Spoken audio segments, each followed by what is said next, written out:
Je déclare ouverte l'année académique 2022-2023 à l'Université de Lyon.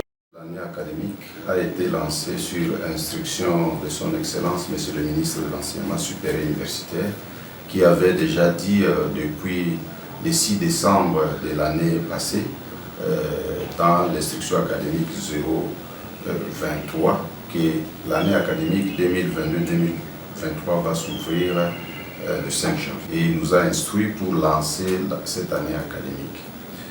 Quant à la question de savoir quels sont les mécanismes qu'on va mettre en place pour que les étudiants puissent passer leur année académique dans une situation d'inquiétude, je peux d'abord vous dire que la situation d'inquiétude à l'université n'incombe pas seulement au comité de gestion, mais incombe à toutes les parties prenantes. Chacun, à ce qui les concerne, doit observer la réglementation, la législation qui organise l'enseignement supérieur universitaire. Nous avions fait l'expérience l'année dernière, l'année qui vient de s'achever, ça s'est terminé en beauté, et nous osons croire aussi que si toutes les parties prenantes mettent du sérieux, nous allons terminer également cette année académique en beauté. On forme l'esprit au patriotisme et on forme aussi les étudiants pour qu'ils puissent être responsables de la prise en charge de leur pays.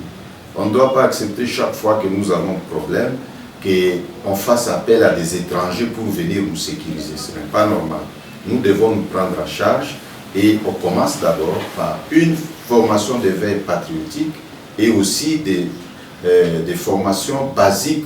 Comme ça commence cette année, c'est à partir de la réforme LMD, on a introduit cet enseignement pratique au profit des étudiants qui commencent l'année académique dans le cadre du système LMD. C'est ce que je pense. Oui, la formation LMD en gros est différente de l'ancienne formation principalement en ce qui concerne la place de l'étudiant dans la formation. L'ancien système, c'était l'enseignant qui produisait la connaissance pour les étudiants. Et dans le système LMD, l'enseignant va jouer le rôle de coach et va amener l'étudiant à produire en grande partie la connaissance à partir des travaux qu'il va faire. Ça, c'est de 1. De 2 aussi, la différence, c'est que l'ancien système était trop théorique que pratique. Vous allez voir un étudiant qui termine la licence, il fait 5 ans et il n'a pas la possibilité de travailler directement. Il faut qu'il puisse faire ce qu'on appelle les stages de professionnalisation, il faut qu'il puisse faire ce qu'on appelle pour les avocats, 2 ans encore, apprendre pour les médecins, etc.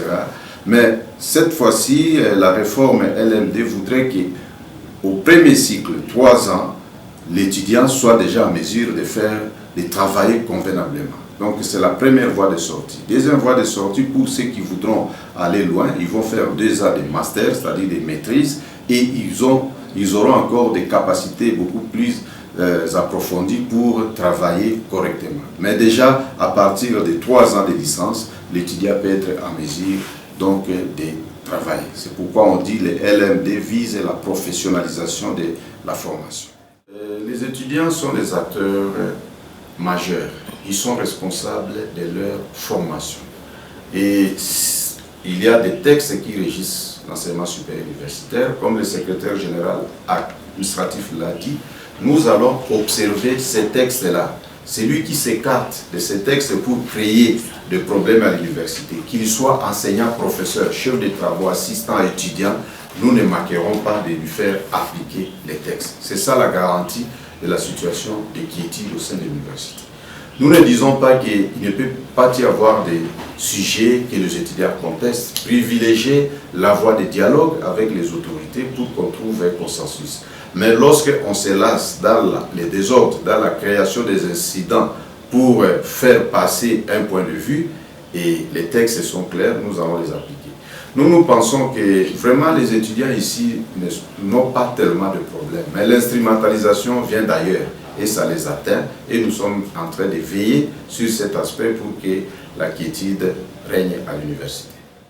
Lorsqu'on va débuter les séances d'encadrement pédagogique, dans le cadre de la cellule de guidance et orientation, nous allons parler aux étudiants et on va leur montrer les différentes personnes auprès de qui ils peuvent soulever leurs problèmes pour que ça soit acheminé auprès des autorités, auprès de qui les voient. C'est vrai, ils ont peur, mais il faut les aider à se départir de cette peur-là pour qu'ils posent toutes sortes de questions, pour qu'ils puissent chercher à bien maîtriser le fonctionnement de l'université.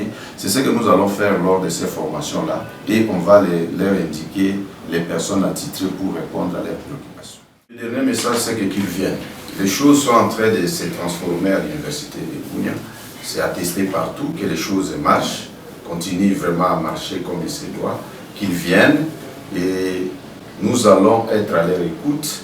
On va les aider à devenir ce qu'ils veulent devenir en étant étudiants à l'université.